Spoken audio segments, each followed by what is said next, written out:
मेरा एक आपसे सवाल है हुमायूं अख्तर खान साहब, जब हम हफीज़ शेख को पाकिस्तान पीपल्स पार्टी दौर में लेकर आए थे तो जिन सारे लोगों ने तनकीद की होगी उन सब लोगों में आप भी शामिल होंगे। और हफीज़ शेख की 3 साल की परफॉर्मेंस जो थी डिज़ास्ट्रस थी। पाकिस्तान की इक़्तिसादी सूरत हाल को डुबोने में 3 साल का वो जो अरसा है वो बहुत ही भारी कीमत उसकी चुकानी पड़ी थी। हफीज़ शेख साहब इन ऑफिस पाकिस्तान को 8.5% डेफिसिट के ऊपर और सर्कुलर डेट की बुनियाद रख कर रुखसत हुए थे, कोई अच्छा काम करके नहीं थे गए। तो क्यों नहीं, क्या हुमायूं अख्तर खान वो इकॉनमी नहीं संभाल सकते थे? अगर असद उमर में कोई ऐसे फ़ैसला साजी में तामुल से काम लेते थे या इन डिसीजन उनमें कमज़ोरी थी, तो क्या हुमायूं अख्तर भी इस काबिल नहीं थे? क्या इस पार्टी के जो कोई 125-150 बंदा है जो कौमी असम्बली का रुकन है, कोई 25-30 आपके सेनेटर भी हैं, क्या उनमें भी कोई काबिल इस बंदा नहीं था? किसी दूसरी पार्टी से दुआर मांग लेते, पीपल्स पार्टी से ही दुआर मांग लेते। नवीद कमर साहब बड़ा अच्छा काम करते रहे, मिफ्ता इस्माइल बड़ा अच्छा काम करके गए थे, उसको उधार मांग लेते। हम ज़रूर फिर दाएं बाएं जाते हैं देखने के लिए कि एक बंदा जो यूएई में रहना पसंद करता है, पाकिस्तान रहना पसंद नहीं करता, और वो पाकिस्तान सिर्फ उस वक्त आता है जब उसको हम किसी वजारत की ऑफ़र करते हैं। उनकी वाइफ भी पाकिस्तानी नहीं है, फॉरेन नेशनल है। तो ये क्या है? ये आप सब लोग बाकी 22 करोड़ जो है नलायक हैं, कद्दू हैं, टींडे हैं, इनको कुछ नहीं आता 22 करोड़ लोगों को। ये नदीम,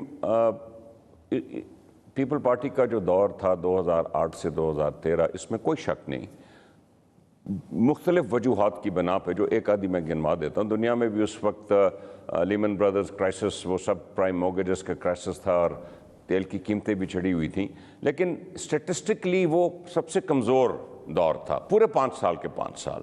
ओके, उसकी एक वजह यह भी है कि पाकिस्तान में ईस्ट एशिया जो ग्रोथ की, वो अपनी करेंसी थोड़ी अंडर वैल्यू करते हैं, महंगे लोन नहीं लेते। हम अपनी करेंसी स्ट्रांग रखते हैं, उसकी वजह से बैलेंस ऑफ पेमेंट क्राइसिस होता है। फिर हम सकूक बॉन्ड और यूरो ब्रांड बॉन्ड 7.5% के ले आते हैं बाहर से उठा के, ओके, और अगले वालों के लिए छोड़ जाते हैं। लेकिन हफीज़ शेख साहब पाँच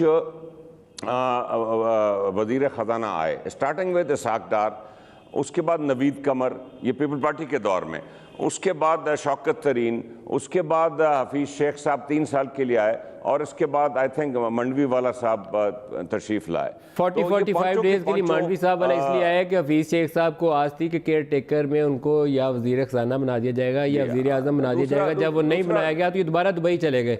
तो मेरी तो ये आप लोगों से सवाल यह है कि आप क्यों नहीं, जो पाकिस्तान में रहते हैं, आप पाकिस्तान में कारखाने चलाते हैं ना, वो मियाँ मनशा को कहते हैं नैब के केसी, तो मियाँ मनशा को लगा दें, वो इससे बेहतर काम करेगा। उसकी ओनरशिप तो पाकिस्तानी है, पाकिस्तान में बैठ के कारखाने चलाता है ना। बट नदीम देखें आप, इन ऑल फेयरनेस देखें, मेरे कॉलीग भी रहे हैं हफीज़ शेख साहब मुशर्रफ दौर में, और सिंध के फाइनेंस मिनिस्टर भी रहे, कामयाब फाइनेंस मिनिस्टर रहे, और जो मुशर्रफ साहब का दौर था वो तो खैर अच्छा दौर था, प्राइवेटाइजेशन के लिहाज से भी अच्छा था। $800 मिलियन अभी तक हमने अतिसलाह से लेने हैं उस अच्छे दौर के, लास्ट 10 ईयर से। वो लहदा बात है, वो लहदा बात सर, वो लहदा बात है। $800 मिलियन का इंटरेस्ट रेट कैलकुलेट करें। अगर नहीं नदीम देखें, इन ऑल फेयरनेस, अगर एक आदमी मैं अपने अहल वयाल रोजगार हासिल करने के लिए मुल्क से बाहर उसको जाना पड़ता है, तो you can't hold that against him. Okay, I don't think you can hold that against him. वो फिर भी जब उसको मुल्क याद करता है, पुकारता है, तो वो वापस आता है ना जी, सब कुछ सिर्फ एज मिनिस्टर मुल्क पुकारता है तो वापस आता है। We have to wait and see what Hafeez Sheikh can deliver। Sir, ये फिर मसल्ला बिछा लेते हैं, रोज़ों का महीना, अल्लाह पाक मदद करेगा। हम वर्ल्ड कप भी 92 का रोज़ों में जीते थे, बड़ी दुआएं मांगी थी। लोग समझते इमरान खान ने जिताया, मेरे ख्याल रोज़ों ने जिताया था। हमने चैंपियंस ट्रॉफी उसके बाद पहली दफ़ा जीती, हमने सारी कौम ने फिर दुआएं मांगी, हम चैंपियंस ट्रॉफी जीत गए। हमारे फ़ख्र ने इंडिया को मार मार के सीधा कर दिया।